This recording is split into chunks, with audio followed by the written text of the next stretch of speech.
Tem algo muito grande para Deus fazer aqui essa noite. Quem está preparada? Quem veio com muita fome e muita sede de Jesus?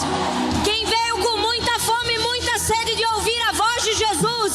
Quem veio com muita fome e muita sede de ser resgatada por Jesus? Essa é sua noite. Deus marcou um encontro com você. Você não está aqui por acaso. Você não veio porque alguém te convidou simplesmente. Você veio porque a presença do próprio Deus te atraiu a esse lugar. E deixa eu te dizer, quando chegamos à presença de Deus, nunca saímos da mesma maneira. Então aí no seu lugar, feche seus olhos e comece a clamar.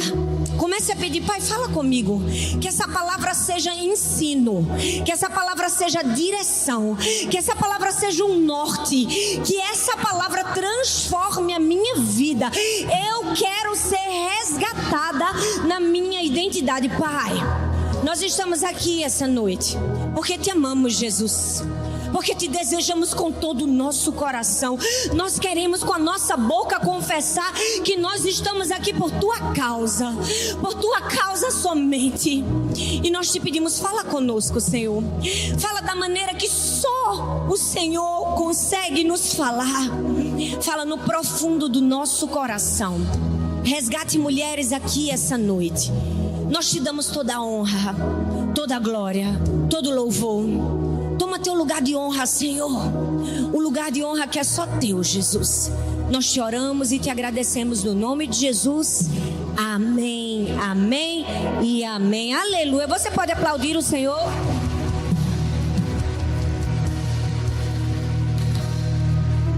Glória a Deus. Pode sentar no seu lugar. Para quem não me conhece, me chamo Thalita. Sou filha amada do Senhor. Casada há 20 anos com o amor da minha vida, Arthur. Eu sei que não parece, né, gente? Gente, era para vocês rirem. Quando eu falei que não parece, era para vocês pensarem que eu sou mais nova do que eu sou. Eu sou casada há 20 anos, gente. Obrigada, era para dar uma risadinha. Tenho 3 princesas lindas: Sara, Laura e Helena. 3 tochas do Senhor. 3 presentes que o Senhor me deu. Vivo para encorajar mulheres. Tenho uma história difícil e muitas dores. Sofri abandono paterno. Tive que enterrar a minha primeira filha. Mas em meio a muitas dores eu me encontrei com um Deus que cura todas elas e que me dá identidade. E hoje eu vivo para isso. Para levar a mensagem do Evangelho de Jesus, que traz vida, que transforma, que cura, que restaura. Sou pastora na Igreja do Amor, em Paulista, Pernambuco, no Grande Recife. Dá para ver pelo meu sotaque. E também sou mentora numa plataforma de ensino em que eu ensino muitas mulheres sobre ter equilíbrio em todos os papéis da sua vida. Eu trouxe alguns livros, estão lá na frente. Eu não vou falar muito, porque eu preciso ensinar o que o Senhor me deu essa noite. Eu vou tentar correr o máximo, mas deixa eu falar desse aqui para vocês. Foi o último livro que eu lancei, chama O Amor Não é Cego. Esse livro foi muito especial porque eu fui convidada para ministrar para casais. Comumente eu ensino para mulheres e eu falei: Senhor, o que o Senhor quer que eu ensine? E Deus me levou na parábola do bom samaritano. É verdade que a parábola do bom samaritano, geralmente quando as pessoas pregam sobre ela, pregam sobre compaixão, sobre misericórdia, sobre assistencialismo, sobre cuidar do outro.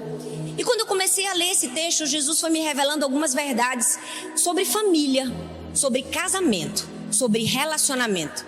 Porque aqui na parábola do bom samaritano a gente aprende que a gente nunca pode ser o fariseu, aquele que faz muitas perguntas e no fim quer ser o dono da verdade, não é? Quer ter a última palavra. Os fariseus estavam ali questionando Jesus. Eles queriam mostrar que eles sabiam muito, que eles conheciam a lei. E às vezes nós nos assemelhamos nos nossos relacionamentos.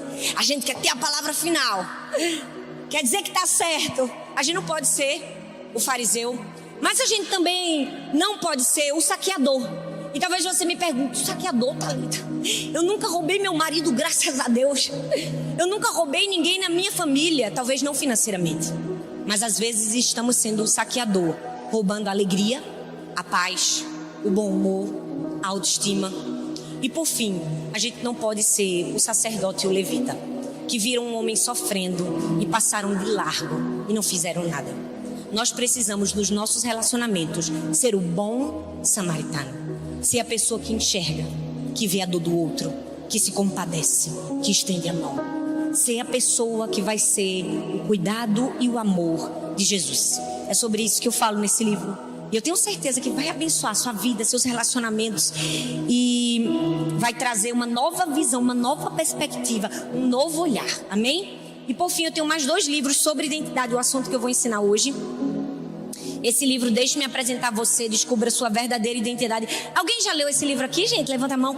Uau! E você que não leu, por que você não leu? Tô brincando.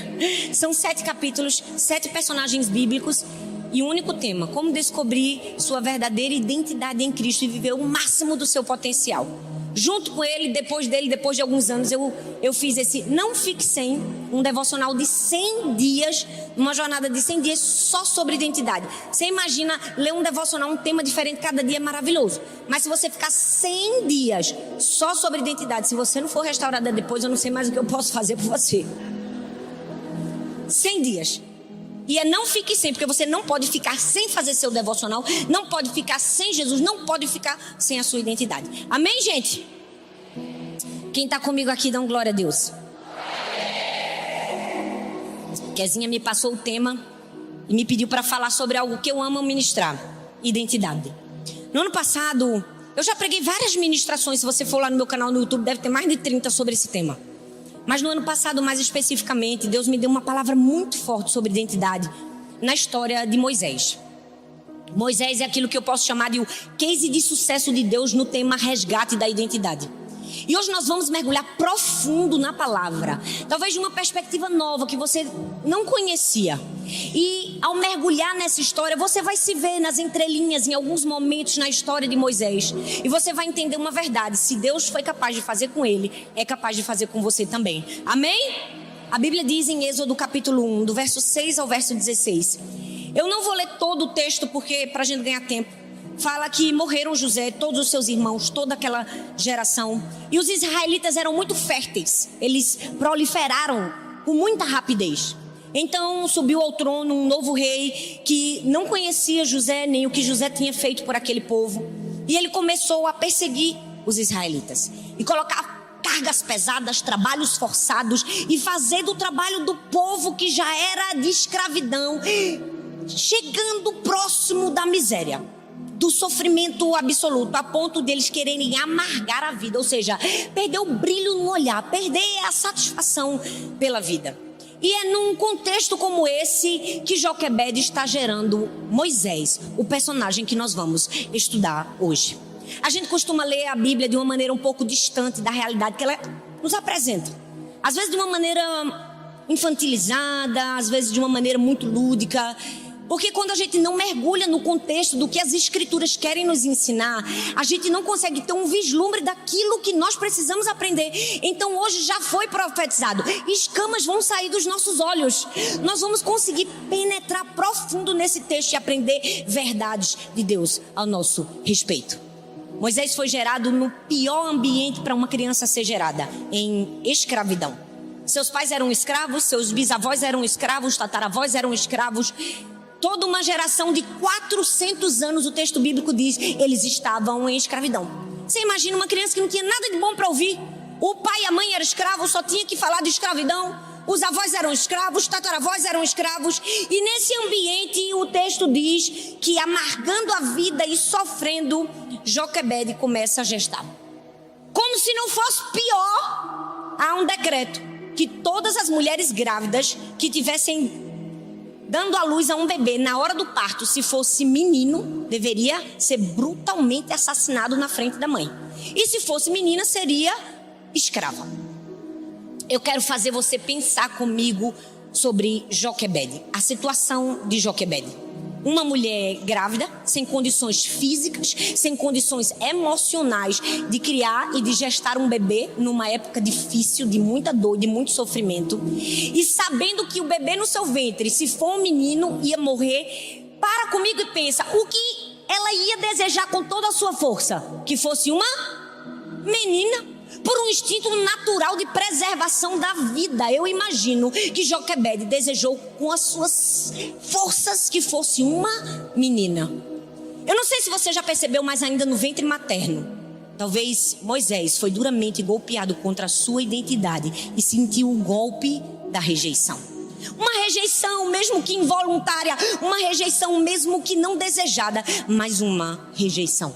Deixa eu te dizer, ele começou a sua vida com uma origem dolorosa. E talvez algumas de nós que estamos aqui também enfrentamos uma origem dolorosa. Talvez algumas de nós tivemos histórias doídas logo no início da nossa vida. E sabe, o diabo vai tentar de tudo usar a nossa história para criar no nosso coração um sentimento de abandono em relação a Deus.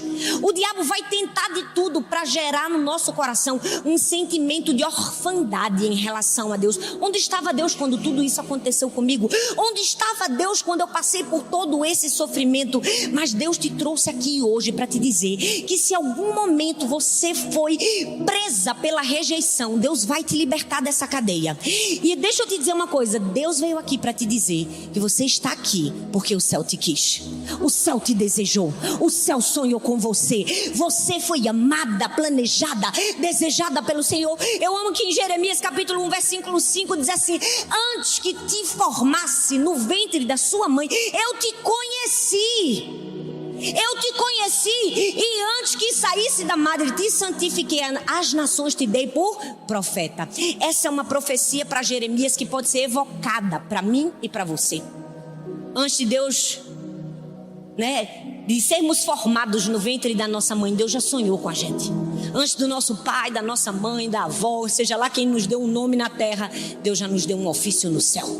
Ele estava dizendo, antes de você ter seu nome, Talita, lá no céu eu já tinha designado o seu ofício. Vai ser uma pregadora do Evangelho de Cristo Jesus. Antes de você receber o nome pela sua mãe, pelo seu pai, Deus já tinha dito, vai ser uma professora, vai ser uma cuidadora de crianças, vai ser uma empresária, vai ser uma médica, vai ser uma amiga, vai ser uma filha, vai ser uma mãe. Ei, o Senhor já havia planejado o nosso projeto, o nosso propósito aqui na terra. E nada pode impedir isso. Eu amo que todo o cenário era de morte. E Deus traz um cestinho, um simples cestinho, um cestinho frágil. Foi o símbolo do cuidado, da paternidade e da proteção de Deus na vida de Moisés. Você pode imaginar que aquele cestinho salvar uma criança no meio de um rio com todas as suas intempéries é Deus falando para mim e para você que nos piores dias da nossa vida, Deus tem sempre um cestinho para nos abrigar.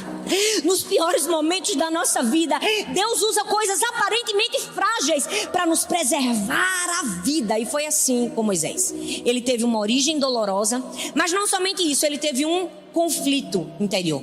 A Bíblia diz em Êxodo capítulo 2, do verso 3 ao verso 10, que quando já não podia mais escondê-lo, a mãe pegou um cestinho feito de piche, de betume, e colocou o filho e colocou ele nas águas do Nilo. E tem toda aquela história que eu gosto de dizer, cinematográfica e apoteótica. Porque o bebê vai pelo rio, a irmã vai acompanhando. De repente, bem na hora que a princesa ia tomar banho, ela encontra o bebezinho. De repente ela resolve adotar aquela criança. A irmã chega, ela já devolve para a mãe para ser a ama de leite. Uma história incrível. E a partir dali começa um contexto de conflito.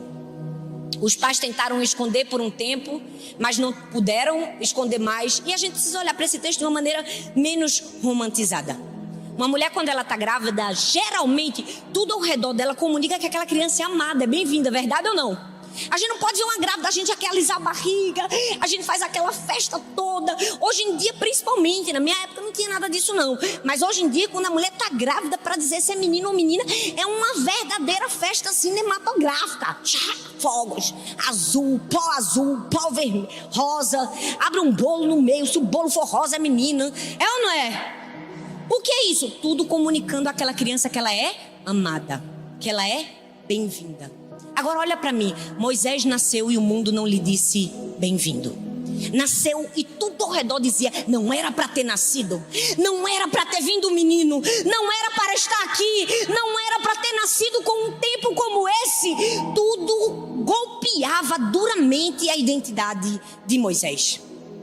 Então, movida por esse desespero e no meio disso tudo, ele é encontrado pela princesa que lhe dá um nome, Moisés. tirado das águas. E talvez se você, como eu, também nasceu num lar cristão, ouviu a historinha de Moisés na escola bíblica dominical, te apresentaram essa historinha de uma maneira muito lúdica, muito fofinha. Hoje eu vou te apresentar ela de uma maneira mais adulta, mais próxima da realidade nua e crua que Moisés experimentou. O texto diz que ele recebeu o nome Moisés, que significa tirado das águas. E a gente acha lindo, olha que lindo, tirado das águas. Mas presta bem atenção, todas as vezes que Moisés ouvia alguém chamando o seu nome, Moisés, tirado das águas, era um lembrete que ele havia sido colocado nas águas por alguém que deveria amar, cuidar e protegê-lo. Você consegue perceber que o nome de Moisés foi mais um duro golpe contra a sua identidade? Eu acredito que todas as vezes que ele ouvia Moisés, Moisés, duas vozes vinham na sua cabeça. Uma que dizia, olha aí, ó, você foi lançado nas águas, olha, você foi jogado nas águas. Mas sempre tem uma outra perspectiva, a perspectiva de Deus, que diz assim, não, Moisés, você não foi lançado nas águas, você foi livrado das águas, você foi protegido das águas. Deixa eu te dizer uma coisa, não importa a dor que você enfrente, sempre vão ouvir duas vozes na sua mente.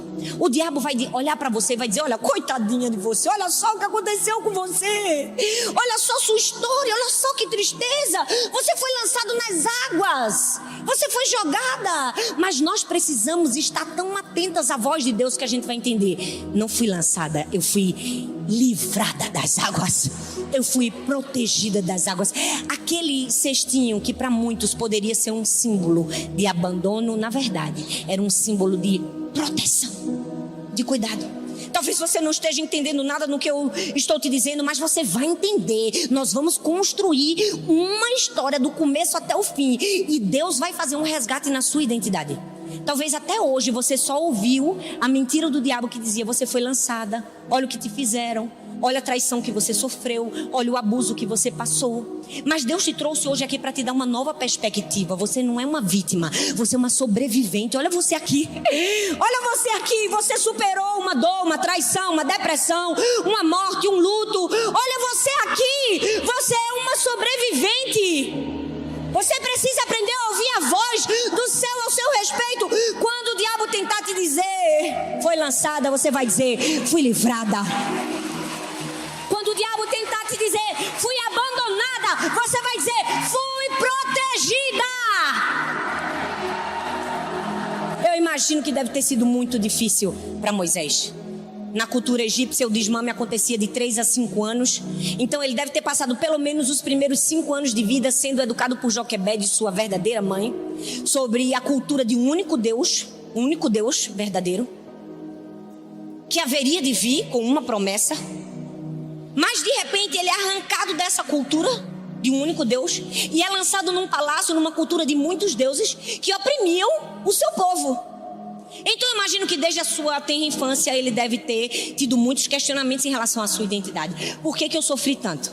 E por que minha história já começou desse jeito? E será que esse povo que está cuidando de mim me ama de verdade ou somente sente pena de mim? É aí que começa aquilo que eu falo, o começo do preparo de Moisés. No meio de uma crise de identidade, ele resolve agir pela própria força. Êxodo capítulo 2, do verso 11 ao verso 21. Se você conhece a história bíblica, você vai ver que ele vê um egípcio maltratando um hebreu e ele vai lá e mata o egípcio. O que é isso? Uma vontade desesperada de encontrar sua verdadeira identidade. Uma vontade desesperada de dizer, sou um hebreu.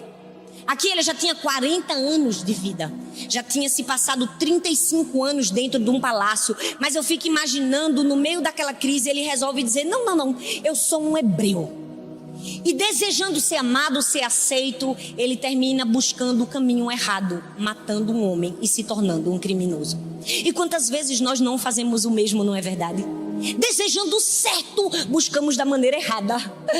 Desejando o correto, fazemos da maneira que não deveríamos fazer. Desejando respeito, amor, aceitação, a gente fala como não deveria falar.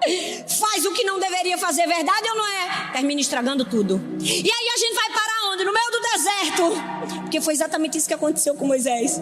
Porque ele estragou tudo, ele teve que ir para o deserto de Midian. Moisés passou 40 anos eu acredito da sua vida pensando: quem sou eu?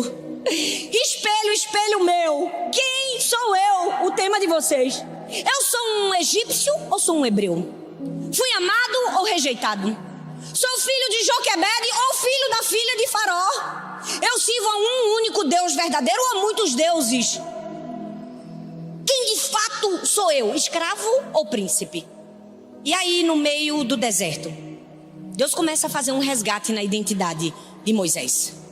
Ele chega no deserto e lá ele encontra um homem chamado Jetro, que faz dele o seu genro, casa logo com Zípora, a filha dele. Eu não sei vocês, gente, mas eu gosto de imaginar cenas bíblicas. Moisés deveria ser bonitão. 40 anos, 40 anos no palácio, malhando na academia real. Só comia as melhores comidas, dormia nos lençóis de fios egípcios. Tinha tudo, era o filhozinho da princesa, o príncipezinho. De repente ele é jogado num contexto completamente diferente, no meio do deserto, não era mais nada nem ninguém. Jetro deu a ele uma vara e fez dele um pastor. Rapaz, foi uma queda grande. Foi ou não foi? Saiu de príncipe para tangedor de bicho. Foi exatamente isso que aconteceu com Moisés. Tinha sido criado para ser um grande líder, porque ele estava no Egito, uma sociedade avant-garde na sua época. Os egípcios eram cultos, eram preparados na astronomia, na ciência, na engenharia, no embaçamento. Deve ter tido os melhores professores, os melhores tutores. E agora tudo que ele tinha sido preparado serviu para alguma coisa? Estava no meio do deserto. E ali, no deserto, no retrato mais escancarado do fracasso de Moisés, ele deve ter olhado para si, deve ter dito: eu sou uma promessa que não vingou. Eu sou alguém que nem experimentei o auge dos egípcios, nem morri por aquilo que eu acreditava. Eu sou um completo fracasso. Eu amo que no retrato mais escancarado do nosso fracasso, Deus sempre nos aparece. E o texto bíblico diz que Jesus, o próprio Senhor, apareceu a Moisés no retrato mais escancarado do seu fracasso. Aonde? Numa sarça que pegava fogo, mas não se consumia. E ali uma voz sai e diz: eu sou o seu Deus. Eu sou o Deus do seu pai.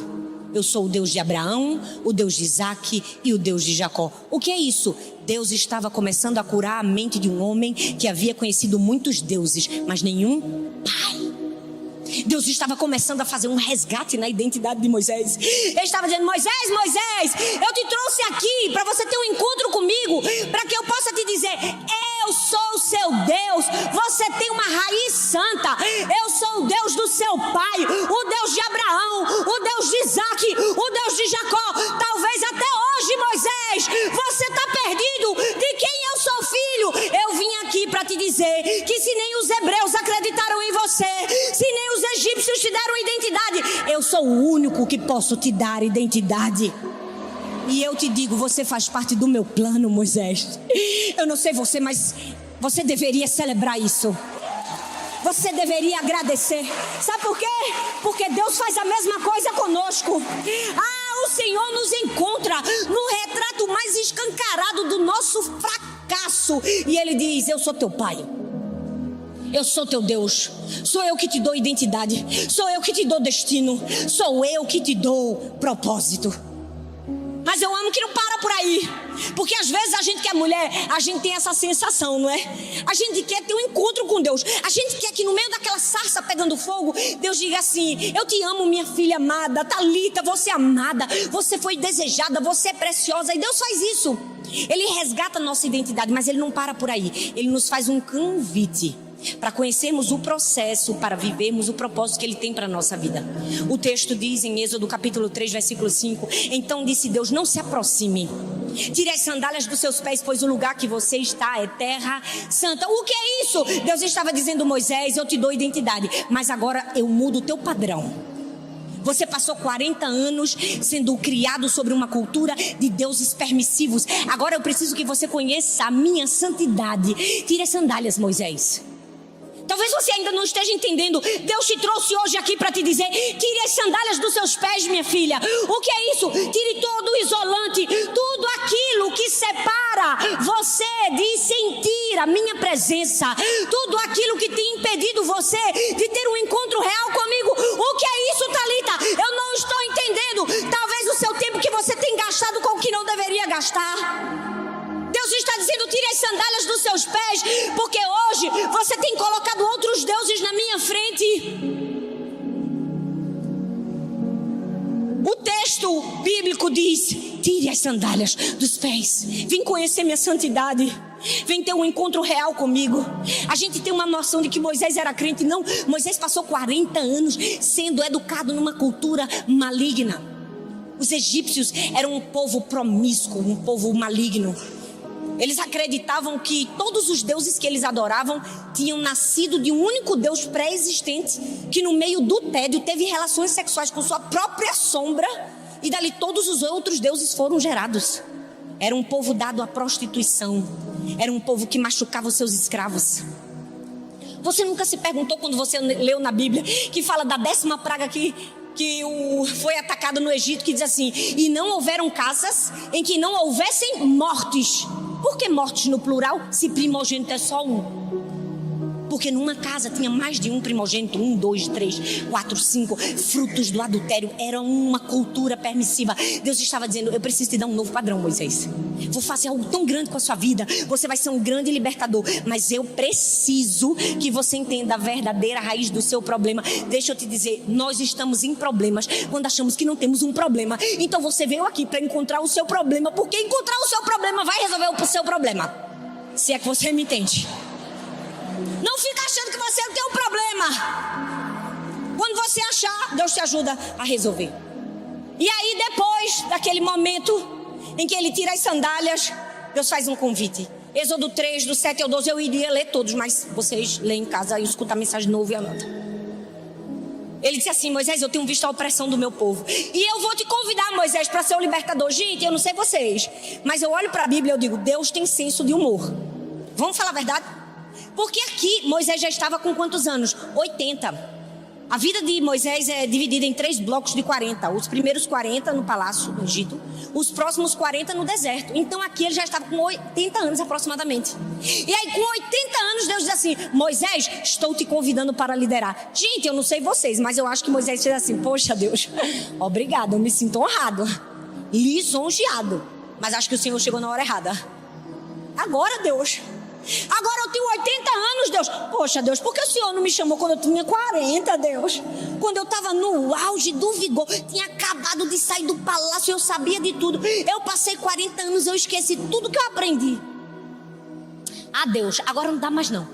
Agora eu já estou velho demais, agora eu não posso. Aí Deus diz: agora que você pode. Porque quando você diz que não pode, é que você pode. Quando você reconhece dependência de Deus, é que você está apto para cumprir o plano de Deus. Você entende?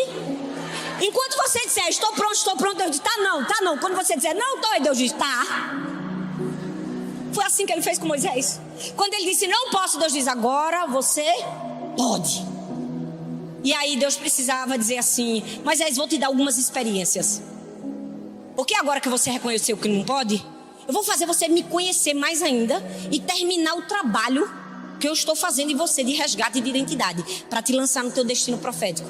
Então Moisés passa por alguns momentos sobrenaturais. Qual o primeiro deles? O momento da serpente. Êxodo capítulo 4, do verso 1 ao verso 5 diz assim: Moisés respondeu: e se eles não acreditarem em mim, Senhor? E se não quiserem me ouvir e disserem: o Senhor não lhe apareceu? Gente, todas as vezes que nós fazemos perguntas tolas para Deus, Ele vai nos responder com outra pergunta que vai fazer a gente dizer: por que eu perguntei? Não faça perguntas tolas para Deus. Moisés olhou para Deus e: Deus, e se ninguém acreditar em mim? Aí Deus disse assim: Moisés, o que é que tem nas suas mãos? Aí ele diz: uma vara. Não sei se você está entendendo o que eu estou querendo dizer aqui. Tem muita gente aqui que não está vivendo o seu destino profético em Deus, porque está dizendo: Deus, como vai ser? Eu não tenho nada. E Deus está dizendo: o que é que tem nas suas mãos? Eu já depositei nas suas mãos, eu já coloquei em você, eu já te dei, eu já te presenteei. Teu dom, teu talento, o que você precisa para cumprir a jornada que você vai cumprir, já está em você, já está com você, está na sua mão. Mas sabe qual é o problema? Você olha e diz assim: é uma vara. A gente tem uma tendência de olhar o que Deus deu para o outro, né? O que colocou na mão do outro. E Deus está dizendo: o que é que tem nas suas mãos? Deus te trouxe aqui hoje para te perguntar: o que é que tem nas suas mãos? O que foi que eu já te entreguei? Uma vara, Moisés disse. Aí ele fez: pois bem, Moisés, joga no chão. Moisés jogou a vara no chão. E a vara se transformou o quê? Numa cobra. Porque Deus faz dessas com a gente. Quando o negócio tá ruim, piora. É ou não é? Não tem momentos assim na vida da gente? É ou não é? Virou uma cobra. E a gente pensa que vai melhorar, piora de novo. Deus diz assim: agora, Moisés, pega pela cauda. Não sei se você está entendendo, mas eu vou te fazer pensar algo que Deus falou comigo. Quando Deus diz: Moisés, pega a cobra pela cauda, eu fiquei pensando: cobra, cobra, cobra, serpente. Desde que o mundo é mundo, a gente entende que serpente é o símbolo, a figura de Satanás, do inimigo das nossas almas. Em Gênesis, a primeira aparição da serpente mostrou que ele era o enviado para destruir a vida da gente. Mas não apenas no Antigo Testamento, no Novo também. O apóstolo João fala em Apocalipse 2 vezes da antiga serpente. Então a cobra era o símbolo do passado de Moisés. Por quê? Porque os egípcios veneravam as cobras. É só você lembrar dos filmes que você assistiu. No faraó tinha o que na cabeça? Uma serpente. Eles veneravam as cobras. Quando a vara vira uma cobra, Deus está olhando para Moisés dizendo: olha aí, Moisés, você está de frente com o seu passado.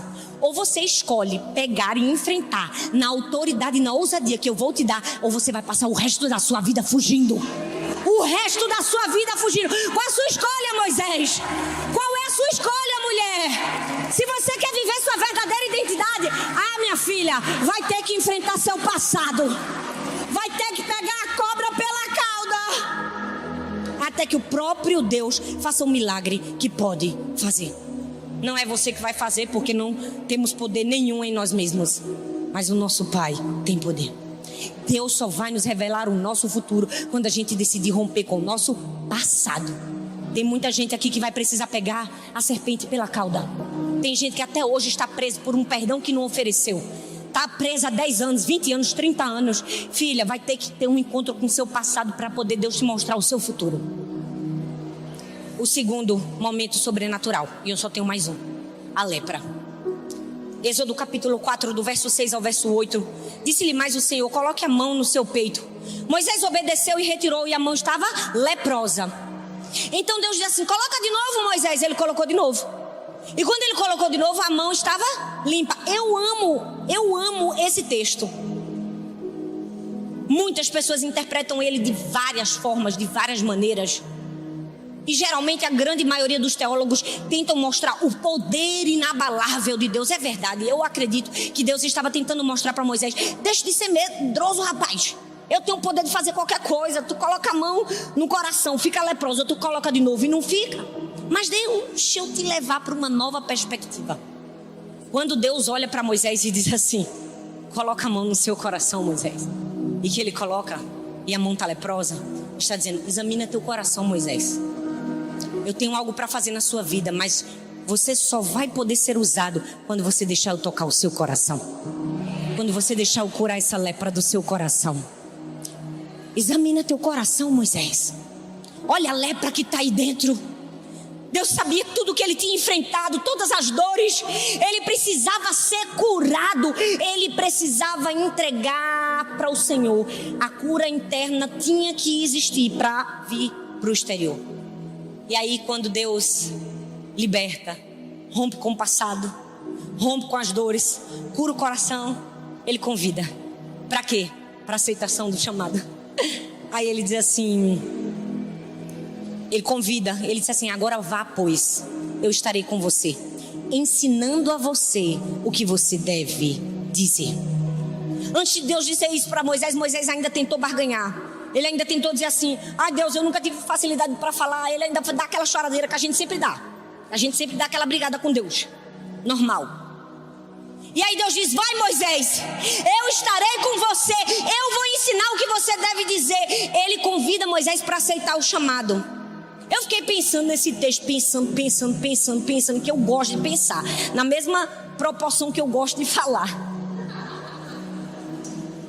E eu fiquei imaginando, se alguém, presta atenção, se alguém tivesse chegado para Moisés, é um pressuposto, tá? Não vai dizer que eu estou dando heresia, acrescentando nada à Bíblia. Já pensou se alguém tivesse chegado para Moisés, quando ele estava lá no deserto, fracassado, tangendo bicho, rebanho que nem era dele, era do sogro, não é? Fazendo um trabalho sujo. Alguém chegasse para ele e dissesse assim: Moisés, tu não sabe? Essa vara que está na sua mão, Moisés, um dia você vai tocar no Nilo e vai virar sangue. Moisés, deixa eu te dizer uma coisa. Você sabia que essa vara que está na sua mão, um dia, Moisés, você vai pegar essa vara, vai tocar no mar vermelho, vai se abrir no meio e o povo vai passar. Moisés, um dia, no meio da sede, você vai pegar essa varinha, vai tocar na rocha e vai dar de beber a mais de 3 milhões de pessoas. O que é que Moisés ia fazer? Rir. Vamos falar a verdade. Ele não poderia imaginar que aquela varinha que estava na mão, tangendo o bicho, ia fazer tudo isso. Verdade ou não é? Deixa eu te dizer, muitas vezes Deus faz isso com a gente. A gente está no deserto e Deus diz: filha, você não sabe. Um dia, essa vara que está nas suas mãos, filha, olha, você não sabe o que eu sou capaz de fazer com essa vara que está nas suas mãos. Filha, um dia, você vai usar essa vara. E Deus nos faz promessas. A gente ri, a gente não acredita. Mas sabe, Deus nos trouxe aqui para mudar o cenário da nossa vida. Para quando Deus nos chamar e dizer: eu quero te convidar para cumprir o seu chamado, o seu propósito, ser um libertador e uma libertadora, você diga: sim, Senhor, eu estou aqui, Jesus. Eu estou pronto para dizer sim ao teu chamado. Eu quero, Jesus, me usa, Senhor. Fique em pé no seu lugar. Não sei como você chegou até aqui, não sei sua história, não sei se foi fácil, se foi difícil, se você enfrentou dores, aflições. É fato que cada um tem uma história. Mas deixa eu te dizer, para ter um encontro com a nossa verdadeira identidade no espelho, não tem outro caminho. Não tem esse negócio de se conhecer, saber quem você é, seus dons, seu talento, se você fala, se você pula, se você dá estrelinha. Não tem nada a ver com isso, nada a ver. Um encontro com a sua verdadeira identidade é um encontro com Deus. É um encontro na sarça, onde o próprio Deus vai se apresentar a você. Ele vai se revelar a você. E vai revelar quem você é e vai revelar o seu futuro. E se você está aqui hoje, e se você deseja viver esse encontro, eu preciso te dizer, a presença de Deus está aqui. Queria chamar o louvor. A presença de Deus está aqui para você viver esse encontro. Deixa eu te dizer, nasci num lar cristão. Uma mãe temente ao Senhor, uma mulher que me ensinou a amar Jesus sobre todas as coisas. Me ensinou a palavra, cresci na igreja. Aparentemente, tudo ia bem na minha vida, fiz tudo certo. Sabe aquela filhinha obediente que estudava, passava sempre no primeiro lugar e quero Jesus, amo Jesus, vivia na igreja, casei certo, casei virgem, meu marido, tudo perfeito. Achava que tudo ia fluir perfeitamente na minha vida. Aí de repente Deus me joga no deserto. Eu fico grávida e quando descubro, na hora de ter neném, já tinha minha bolsa estourada. Minha primeira filha tinha uma série de problemas. Uma síndrome, malformação congênita no coração, nos rins, na bexiga. Ouvi os piores diagnósticos que os médicos podem dizer a respeito de um filho. Sua filha não vai enxergar, ela não tem a íris do olho. Sua filha tem espinha bífida, nunca vai andar. Sua filha tem bexiga neurogênica, nunca vai fazer xixi sozinha. Eu sofri durante 3 meses dentro de uma UTI de um hospital. E ali, no retrato mais escancarado do meu fracasso, eu tive um encontro com meu pai. Com meu pai. Eu, aquela menininha que nunca tinha tido pai. Eu, aquela menininha que o pai saiu de casa quando eu tinha 3 anos. Ele disse: Thalita, eu marquei esse encontro com você. Porque até então você era tão ensinadinha, era tudo tão bonitinho, mas você precisava ter uma experiência. Eu estou te dando uma experiência com o seu pai. Eu sou teu pai, filha. Eu te amo. Não importa o que você perdeu, eu ainda estou aqui. Eu ainda estou aqui. E hoje eu quero que você feche seus olhos enquanto o louvor vai cantar essa música, Pai, que eles cantaram antes. Eu quero que você ouça a voz do próprio Deus dizendo: eu sou teu Pai. Eu sou o Deus de Abraão, o Deus de Isaac e o Deus de Jacó. Eu te dou identidade e te dou destino. Talvez você chegou até aqui e você está perdida sem direção, porque você não entregou a sua vida ao único que pode te dar destino e direção. Esse homem está aqui e marcou um encontro com você hoje. Ele está dizendo: vem, filha amada, eu quero ter um encontro com você. Eu estou muito feliz que você tenha chegado até aqui. Obrigada por assistir até o fim essa mensagem. Eu espero que ela tenha sido uma bênção na sua vida. Eu tenho mais um convite para você. Compartilhe essa palavra com outras pessoas e que ela também seja vida e encorajamento para outras pessoas. E não se esqueça, eu vou deixar aqui nessa tela mais 2 indicações de mensagens para você assistir. Tenho certeza que continuar aprendendo vai te ajudar a chegar no propósito de Deus para a sua vida. Um grande beijo no seu coração e Deus abençoe.